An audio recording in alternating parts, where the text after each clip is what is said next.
Hello বন্ধুরা, আমি সুস্মিতা। নতুন আরও একটা ব্লগ ভিডিওতে সবাইকে স্বাগত জানাই। নতুন আরও একটা দিন তোমাদের সাথে শুরু করলাম। কে কোথা থেকে ভিডিওটা দেখছো এবং কেমন আছো অবশ্যই কিন্তু কমেন্ট করে জানিও। তো এখন মোটামুটি সকালটা রোজই এই মর্নিং ওয়াক বা এক্সারসাইজ দিয়েই শুরু হয়। তবে এই জিনিসটাকে আমার পক্ষে ধরে রাখাটা না খুবই কঠিন একটা ব্যাপার, যাকে বলতে পারো আর কি। মানে 10 দিন মর্নিং ওয়াক করলে 5 দিন বন্ধ, 5 দিন মর্নিং ওয়াক করলে 10 দিন বন্ধ। এইরকম আর কি একটা মানে ঘটনা আমার সাথে ঘটেই থাকে। তবে কেউ মানে অনেকেই আমার ব্লগ দেখো, কিভাবে নিজেকে মোটিভেট রাখা যায় আমাকে একটু জানিও তো। যারা রেগুলার মর্নিং ওয়াক করো বা যে কোনো একটা রুটিন বা যে কোনো একটা নিয়মকে ধরে রাখো, আমাকে একটু জানিও তো। আগে আমি এই জিনিসটা করতে পারতাম, কিন্তু এখন মানে ভীষণভাবে না মাঝে মাঝে ডিমোটিভেট হয়ে পড়ি, আর কোনোভাবেই কিছু মানে মানে কন্টিনিউ আর কি করতে পারি না। তো ঘরের ভেতরে এসে প্রথমেই আগে এই জানালাগুলোকে খুলে দিলাম, কারণ ঘরটা মানে বেশ গরম হয়ে আছে আর কি। আর একটু হাওয়া বাতাস না খেললে না একদমই চলে না। আর আগের দিন ওয়াশিং মেশিনে জামা কাপড়গুলো দিয়েই রেখেছিলাম। এবারে ওয়াশিং মেশিনটা যে সেট করা হয়েছে একটু সমস্যা আছে, তার জল মানে বেরোনো বা সমস্ত কিছু আর কি, মানে কারণ এদের কোনো রকম কোনো কানেকশান না সেইভাবে এই বাড়িটাতে করা নেই, যে কারণের জন্য এত সমস্যা। তো যাই হোক, কিছু না কিছু প্রবলেম তো থেকেই থাকে, আর এবারে এটাই আর কি প্রবলেম। তো এখানে সকালবেলা আমি যে জিরের জল যেটাই খাই না কেন সেটা এখানে বানিয়ে নিয়েছি। আর এটা হচ্ছে সকালবেলা হচ্ছে আমার সবথেকে ১ম খাবার বলতে পারো।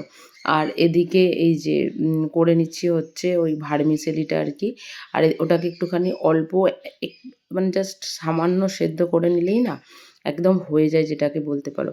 এই যে অল্প একটু ফুটে গেছে, এবার এটাকে নামিয়ে দেব।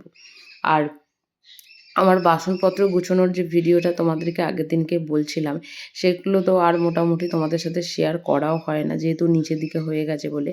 আর বেশ কিছু কৌটো মানে আগের দিনকে আর কি খালি হয়েছিল, তো সেগুলোকেও ধুয়ে রেখে দিয়েছিলাম।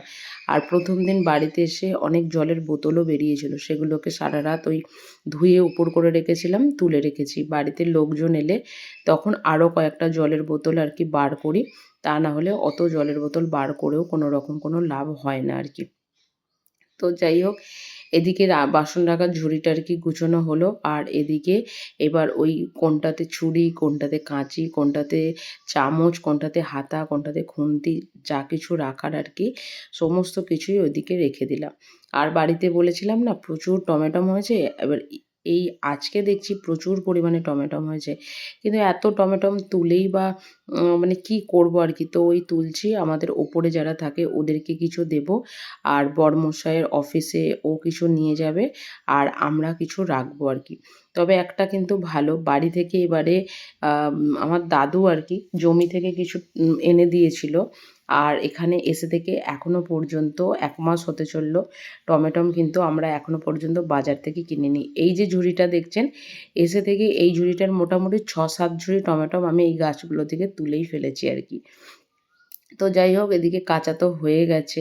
আর সত্যি কথা বলতে আজকে যেন মনে হবে যে কাচাটা কমপ্লিট হয়েছে। আর এ বাড়িতে এসে থেকে না মানে কাচার পরিমাণটা এত বেশি বেড়ে গেছে যা বলার নয়। মানে কেন সেটা আমি বুঝতে পারছি না। যদিও কিছু ছিল যেগুলো হচ্ছে আমার ওখান থেকে এসেছে, তবুও আর কি এখানে এসে কাচার পরিমাণটা এত বেশি বেড়ে গেছে যা বলার নয়। রোদ তো প্রচণ্ড উঠে গেছে, আর জামাকাপড়গুলোও মোটামুটি ঘন্টা খানেকের মধ্যে শুকিয়েই যাবে। কারণ এমনি শুকনো মানে জাস্ট রোদ খাওয়ানো, তবুও আর কি ঘন্টাখানেকই লাগবে। তবুও আমি ২-৩ ঘন্টা রোদের মধ্যে রেখে দিই। আর এই যে যখন এই বালিশের ওয়ারগুলোকে আমি এখানে শুকাতে দিতে এলাম, তখন দেখতে পেলাম যে আমাদের যে জিনিসপত্রগুলো এসেছে সেটার মধ্যে এই চাদর, বালিশ সমস্ত কিছু ছিল। এগুলো হয়তো এত তাড়াতাড়ি কাচতে হতো না, সেগুলো পর্যন্ত ছিঁড়েছে। মানে এত বাজেভাবে জিনিসগুলোকে নিয়ে এসেছে না যা বলার নয়। আর ওই যে দূরে বাড়িটা দেখতে পাচ্ছেন যেখানে কিছু ঠাকুরের মানে পতাকা টাইপের উঠছে, ওর পিছন দিকটাতে হচ্ছে পাহাড়। মানে আমার বাড়ির উঠোন থেকে পাহাড়টা খুব পরিষ্কারভাবে দেখা যায় আর কি। আর এই যে ওদিকে ভার্মিসেলিটা তো আমার সেদ্ধ হয়ে গেছে, আর এদিকে সমস্ত কিছু সবজি আর ডিম দিয়ে এটাকে ভালো করে এদিকে মিক্স করে নিচ্ছি। তাহলেই মোটামুটি আর কি আর এটা তো কমপ্লিট হয়েই যাবে আর কি। ঘর ঝাঁট দেওয়া হয়ে গেছে, এবার হচ্ছে মুছে নেবার পালা।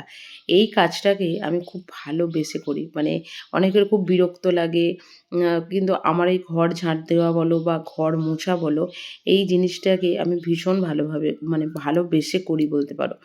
তো যাই হোক, বেশ কয়েকদিন না কাজ করে মানে রান্না বসাতে বেশ একদম একই টাইম হয়ে যাচ্ছে। মানে কাজ করছি আর এদিকে হচ্ছে তোমাদের রান্নাও বসাচ্ছি। মানে 11:30-12টায় কাজ মিটছে আর তারপরেই রান্নাবান্না বসিয়ে দিচ্ছি। জলখাবার খেয়ে বরমশাই তো অফিসে চলে গেছে। আর এদিকে আমি দুপুরবেলা রান্নাবান্নার তোড়জোড় করছি। ভাতটা প্রথমেই করে নিয়েছি আর এদিকে এবার তরকারিটা করব।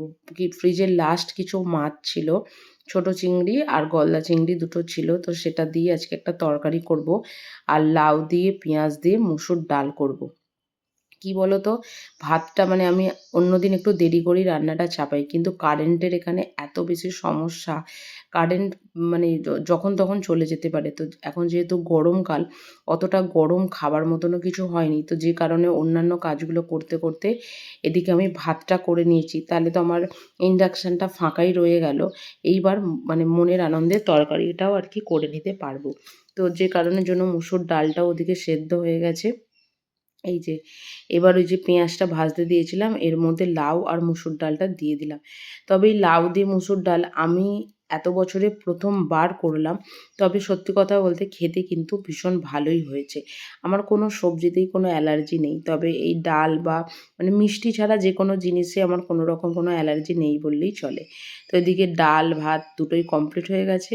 এবার হবে হচ্ছে শুধুমাত্র তরকারিটা। আর মাছগুলো তো নুন হলুদ মাখিয়ে রেখে দিয়েছি। আর মাছগুলো ভাজা হয়ে গেলে ওই তেলের মধ্যে আলুটা ভেজে মানে মশলাটা কষিয়ে তরকারিটা করে নেব। তাতে খুব অল্প তেলও লাগবে আর সত্যি কথা বলতে খুব অল্প সময়ও লাগবে। কারণ মানে সকালবেলার ব্রেকফাস্টটা আমরা যে কীভাবে খাই সেটা একমাত্র আমরাই জানি। মানে সকালবেলাটা বলতে পারো 2-3 ঘন্টা এমনি কারেন্ট থাকে না।